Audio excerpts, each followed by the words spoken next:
So, 10 silly but lovable new cars. Let's go. Number 10 is the Hyundai Santa Cruz. This car is part of the new compact pickup truck revolution alongside the new Ford Maverick. This is not discrediting the Santa Cruz, it's not a bad vehicle in any way, but the concept of it is just silly. It's based on the Tucson platform, but instead of a rear cargo area, we have a pickup bed. Being a new Hyundai, the styling is pretty wacky, a lot of it carried over from the Tucson. The Santa Cruz is a lot smaller than a proper pickup, but it can still tow, it has a decent payload capacity and a decent bed, and it has up to 300 horsepower. Hyundai did a great job here. It's a shame that they don't offer it in Europe yet. Number 9 is the ridiculous Dodge Durango SRT Hellcat. I think that this is peak Dodge insanity. They slotted the Hellcat powertrain under the hood of a pretty much archaic 3-row family SUV. The Durango Hellcat has 710 horsepower, achieves 100 kilometers an hour in the mid 3-second range, all the while carrying 7 passengers and being able to tow almost 4 tons. Since Dodge is only making these for the 2021 model year, they have high potential to become collectible in the future. Number 8 is the Jeep Wrangler SRT 392. Straight away, another Chrysler product. For the longest time, a V8 powertrain was curiously missing from the Wrangler lineup, and now it's finally here. The Wrangler 392 has a 6.4-liter naturally aspirated V8, developing 475 horsepower. This means all the things you love about the Wrangler with the addition of V8 noises and insanity.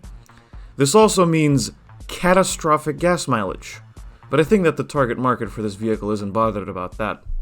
At number 7 is the just announced Cadillac Escalade V. Just when we thought the Blackwing twins were the last gasp of Cadillac's V8 powered performance cars, in comes the 2023 Escalade V. Not much is known about this vehicle at the time of filming this video, but it's thought to inherit the unstoppable supercharged V8 from the CT5V Blackwing in a giant truck-based full-size SUV. What a thing. Number 6 is the Ford Puma ST. We're traveling back to Europe with this hilarious, in a good way, performance crossover. Taking its name from a lesser-known front-wheel drive sports car from the 90s and 2000s, the Puma is the smallest crossover in Ford Europe's lineup. The ST is essentially just a Fiesta ST with growth hormones injected.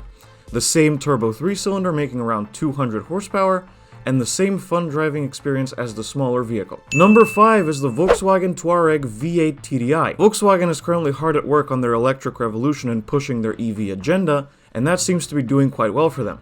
Despite that, they are still offering the gas-guzzling by comparison Tuareg in a few markets, including Europe. Just recently, Volkswagen started offering a twin-turbo V8 diesel engine on the Tuareg, with 429 horsepower and a colossal 664 pound-feet of torque. Believe it or not, this is actually a mild hybrid powertrain. The Tuareg in itself is a pretty silly automobile, but being a cheaper version of the Porsche Cayenne and Audi Q7, there is some sense in VW's madness. Number 4 is the Mercedes AMG GLC63. That's a lot of letters and numbers, and this is a lot of car. The GLC is Mercedes' compact SUV designed to compete with the BMW X3 and the Audi Q5. But Mercedes is the only one to offer it with the same twin-turbo V8 as their other AMG cars. A V8 engine in a comparatively small SUV is definitely not something you see every day. And you know what? I don't hate the way it looks.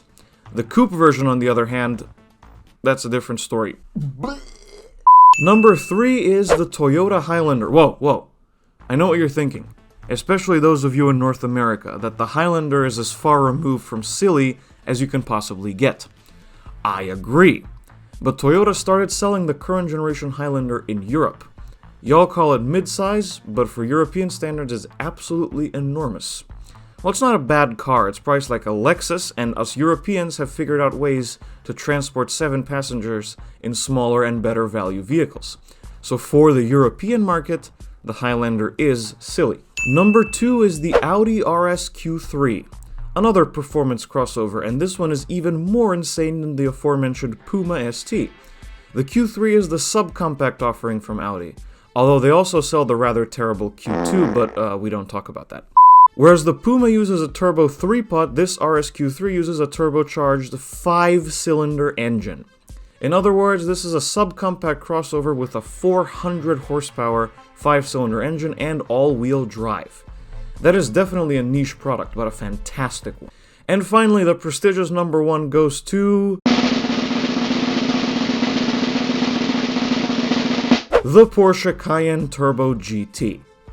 I deliberated on this for quite a while. It was either going to be the Cayenne or the Rolls-Royce Cullinan. Then I remembered, the Cullinan is not lovable. Anyway, the Cayenne Turbo GT is the peak of the Cayenne lineup right now. It has a 631 horsepower turbocharged V8, an active rear spoiler, it set a Nürburgring lap record, and it doesn't even look all that bad. Is the Cayenne Turbo GT silly? Undeniably. Is it a fantastic SUV that can wipe the floor with even some sports cars? Absolutely. So that's going to be about it for this video, everybody. Thank you so much for watching. If you liked it, be sure to hit like and subscribe to the channel. Also follow me on Twitter and Instagram. There will be links in the description. And I will see you guys in the next video. Goodbye.